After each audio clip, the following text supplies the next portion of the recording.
On en a fini avec les structures de contrôle. Ceci dit, il reste encore une instruction à évoquer. Et comme on a déjà parlé des boucles, je vais en profiter pour créer une petite fonction qui va utiliser le principe de la récursivité. Alors la récursivité, qu'est-ce que c'est? C'est la capacité d'une fonction de s'appeler elle-même jusqu'à ce qu'une condition initiale soit remplie. Donc le cas typique pour ce type de fonction, c'est la fonction factorielle. Et comme JavaScript ne possède pas de fonction factorielle, eh bien, écoutez, on va en profiter pour en créer une. Alors on va faire une fonction function qui va prendre en paramètre un nombre, nb, et qui va s'appeler fact. Et je vais définir donc le bloc d'instruction. Alors, la première chose qu'il faut faire, c'est déterminer quelle est la valeur de nb. Et surtout, ce qui nous intéresse, c'est de savoir si nb est égal à 1 ou non. Moi, ce que je vais faire, c'est que si nb est 1, j'affecte la valeur 1. Et si nb est supérieur à 1, je dis que nb va être égal au rappel de la fonction factorielle, mais en appliquant cette fois le paramètre nb-1.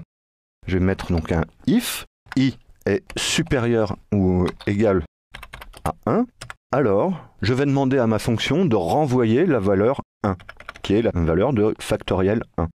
Return 1. Alors return, c'est un mot-clé qui va permettre de stopper l'exécution de la fonction et renvoyer la valeur qui lui est passée en paramètre. Donc ici, renvoyer 1. Donc renvoyer à la fonction qui l'a appelée. Et si i n'est pas égal à 1, dans ce cas-là, else, eh ben, je vais dire qu'on doit renvoyer la valeur de nb multipliée par factoriel nb-1. Alors ici, je pourrais mettre même égal 0, puisque factoriel 0 est supposé être égal à 1. Et je rajoute le point virgule. Donc qu'est-ce qui va se passer? En fin de compte, ma fonction, quand je vais l'appeler, elle va renvoyer la valeur de nb multipliée par la valeur récupérée en appelant la même fonction, mais avec nb-1. Et donc nb-1 va faire la même chose. Donc ça va créer une pile d'appels jusqu'à ce que nb soit égal à 0.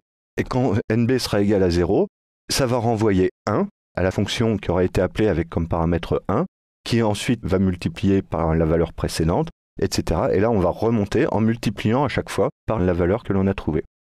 Donc si on teste cette fonction, je vais insérer la portion de script. On a vu que ensuite, je peux malgré tout continuer à rajouter des scripts. Le contexte de la fonction aura été conservé. Alerte, fact, 2 par exemple. Voilà. Et ça m'affiche bien 2. Si je fais factoriel 4, donc 4 fois 3, 12, fois 2, 24. Voilà. La même chose avec 5, 24 fois 5, 120. Et j'ai bien 120, donc ma fonction factorielle fonctionne bien. Alors ici, on va pouvoir faire alerte nb pour bien comprendre la succession des enchaînements. Donc là, j'ai redéfini ma fonction et alerte fact 5. Donc, premier appel de la fonction, nb vaut 5. Deuxième appel, nb vaut 4. Comme 4 n'est toujours pas égal à 0, on va rappeler la fonction fact avec la valeur 3, etc. Et quand on arrive à 0, eh bien on va pouvoir refaire tous les calculs en remontant. On obtient 120. Si j'appelle alerte fact -5, par exemple, ça c'est un cas que malheureusement j'ai pas prévu. Et donc je tombe dans une boucle infinie. Donc il va falloir que je teste que nb soit bien positif et aussi que nb soit un chiffre. Donc pour ça j'ai utilisé la dernière instruction qui restait à aborder, qui est l'instruction throw. Throw qui va permettre de déclencher une erreur. Donc if isNone. Alors isNone, c'est une fonction qui, comme son nom l'indique, va renvoyer une valeur booléenne.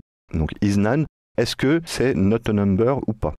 Donc if isNone nb, donc là c'est si je rentre n'importe quelle valeur non numérique, ou nb inférieur à 0, et dans ce cas-là, je vais lancer une erreur, je vais déclencher moi-même une erreur, throw, et avec un message personnalisé, erreur de valeur, de point, je vais rajouter nb plus.